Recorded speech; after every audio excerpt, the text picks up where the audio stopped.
Our first speaker this evening is the chairman of the House Committee on Foreign Affairs and one of the key longtime supporters of the Endowment on the Hill. Howard Berman is a champion of freedom and democracy, a great public servant, my friend, and I'm very happy to call on Howard Berman, chair of the committee.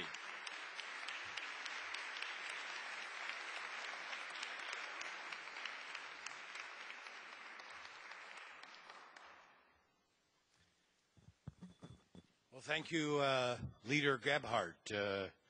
We call him Leader Gebhardt because even though he's no longer in Congress on so many issues and for so many of us, he is still our leader, and that he devotes so much of his precious time to the work of the National Endowment for Democracy, both strengthens that cause and that institution and says very much about him and what he prioritizes. And I also want to just pay a moment's tribute to a friend who I've worked with really now for nearly 30 years, Carl Gershman, who this National Endowment for Democracy is his vision.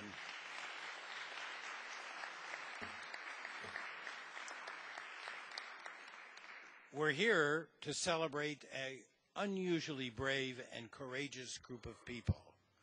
Not only these honorees, but all of the other Cubans who, at great personal risk, seek to assert their fundamental human rights. You know, and Dick Gephardt made reference to this in his earlier comments, there can be debates here about the efficacy of U.S. policy towards Cuba. There can be fights about travel issues or economic issues. But it would be a terrible mistake, no matter what individual's view is on those issues, not to have his position, his or her position on those issues, informed by the truth that is just undeniable, that the Cuban people, for far too long, have been denied basic democratic freedoms and the rule of law. I'm hoping that this event, this decision tonight to honor these brave people and others like it around the world will draw the world's attention to their plight and further empower them to demand the respect and the rights that they deserve and are entitled to.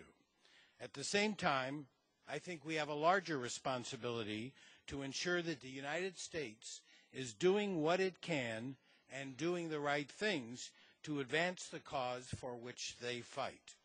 I believe, for example, that we can and should be doing far more to directly engage the Cuban people. I've personally fought to prevent our government from regulating the flow of information and cultural materials to Cuba, and I will continue to do so. And I am working at this time to try to improve the professionalism and the effectiveness of our very important Cuba democracy programs. Most of all, I believe that we in the United States need to be listening to what the Cuban people want for themselves. This is easier said than done, but I'm happy that the NED has brought the plight and the cause of these individuals to our attention. I hope they will keep doing so, and I know they will.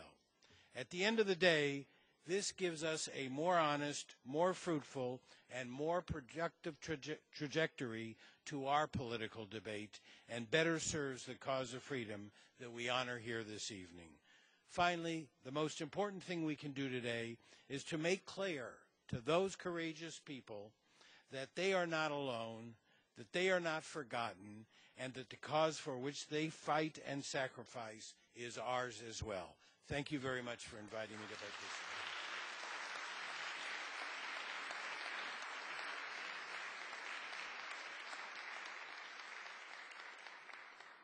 Thanks, Howard, very much.